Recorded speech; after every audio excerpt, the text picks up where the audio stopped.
দেখুন, প্রার্থীর নাম আমাদের যখন ঘোষণা হলো তারপর আমরা Raiganj board of administrator Sandip Biswas সহ ভাইস চেয়ারপারসন অরিন্দম সরকার আর প্রত্যেকটা কোঅর্ডিনেটররা ছিলেন। ওনাদেরকে নিয়ে আমরা রামচিকা ঠাকুরবাড়ি হয়ে আদি কালী মন্দির হয়ে দুর্গা বাড়ি হয়ে এখন আমরা 9 নম্বর ওয়ার্ডে বরেন্দ্র মোহনজি রয়েছেন, ওনাদের ওয়ার্ডে এসেছি। আজকে অফিসিয়ালি দেওয়াল লেখুন, যেটা এতদিন আমরা শুধু সিম্বল দেখিয়েছিলাম। আজকে যেহেতু আমার নাম ঘোষণা হয়েছে সেই জন্য এই প্রথম দেওয়াল 9 নম্বর ওয়ার্ড থেকে লেখা। কতটা আপ্লুত? না, খুবই আপ্লুত। দেখুন, আমরা ঐক্যবদ্ধভাবে এবার লড়বো আর উত্তর দিনাজপুরের 9টার মধ্যে 9টা সিটি জিতবো। এখান থেকে বিজেপিকে শূন্য করানোই আমাদের লক্ষ্য।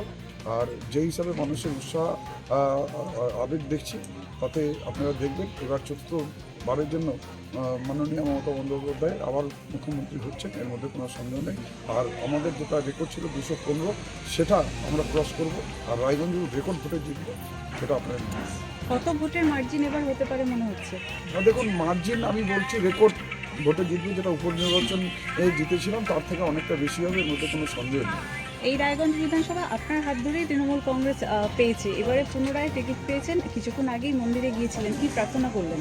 প্রার্থনা করলাম, দেখুন আমি তো সারা বছর মানুষের জন্য কাজ করেছি।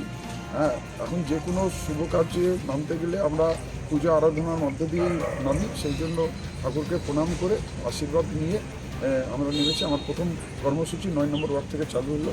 এবার তারপর থেকে এখন আমাদের প্রচার যেটা আছে আমরা অফিসিয়ালি চালু করি। প্রধান প্রতিদ্বন্দ্বী কাকে মনে করছেন? দেখুন, যেটা দুটো উপনির্বাচনে আমরা দেখলাম, কংগ্রেস টেস্টেড অ্যান্ড রিজেক্টেড প্রায় 64,000 ভোটের ব্যবধানে কংগ্রেস হেরেছে।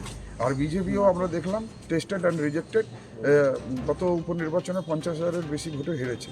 25 বছর ধরে বামদের কোনো প্রার্থী হয় না, এবার 25 বছর পরে বামের প্রার্থী হয়েছে জীবানন্দ সিংহ। আর যেটা বামের ভোটটা রামে চলে গেছিলো, এখন মনে হচ্ছে রামের ভোটটা বামে ফিরবে। আর আমার কম্পিটিশন যেটা মনে হচ্ছে জীবানন্দ সিংহের সাথে।